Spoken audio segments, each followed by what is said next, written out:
肺部结构有问题，例如支气管扩张症，经常会咳嗽、出现浓痰，病人呼吸道其实比一般人容易滋生细菌，特别是抗药性的细菌，像是绿脓杆菌等。而这些细菌平常跟人体是共生状态，但是一旦它的数量增加，人体免疫力会变差，就会造成呼吸道感染症急性发作。除了浓痰大量增加，可能呼吸也会变急促，或是合并发烧等。当然就是说要把痰液能够把它咳出来。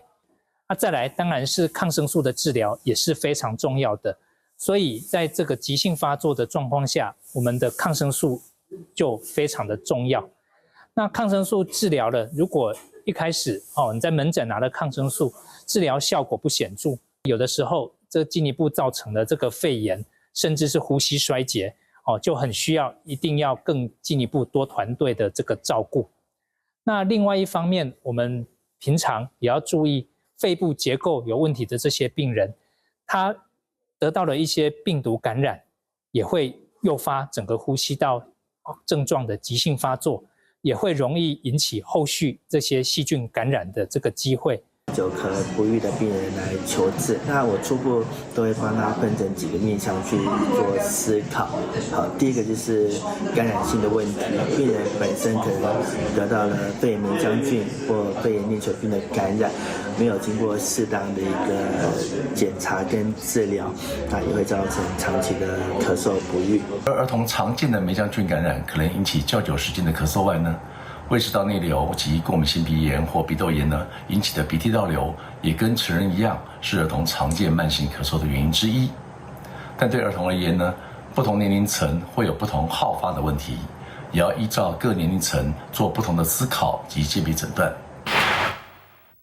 如果是像鼻过敏跟鼻涕倒流的问题，一般会使用口服的抗组织胺、抵黏膜收缩的血管收缩的药物，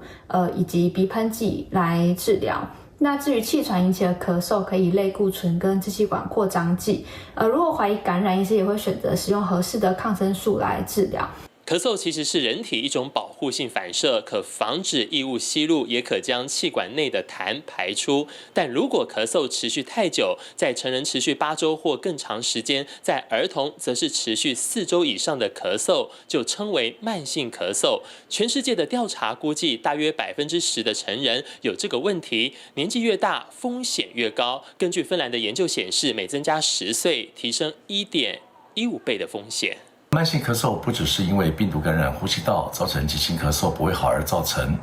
然而引起的原因其实非常多元，那必须找出潜在的疾病，而不是只用一般止咳化痰药来治疗，那才能根本解决慢性咳嗽的问题。那成人常见慢性咳嗽的原因包括慢性鼻窦炎导致鼻窦或鼻腔产生过多的分泌物，那因此鼻涕倒流至喉咙，引发咳嗽反射。常常这种咳嗽会延迟1个月以上，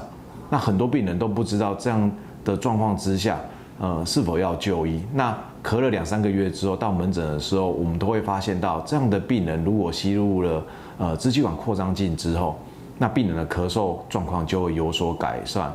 那我们的气管就像一条类似水管一样，那气管上面有黏膜，那感染久了之后，或有发炎久的时候，黏膜就会变厚。变厚之后，我们在气体在经过我们的气管的时候，就会比较少量。医师提醒民众，如果久咳不愈超过1个月，再加上家族没有气喘病史，是否因为咳嗽造成变异性的气喘，务必要避免长期咳嗽状况，尽速就医治疗，别让病情恶化。TVBS 新闻陈如环、蒋志伟台北采访报道。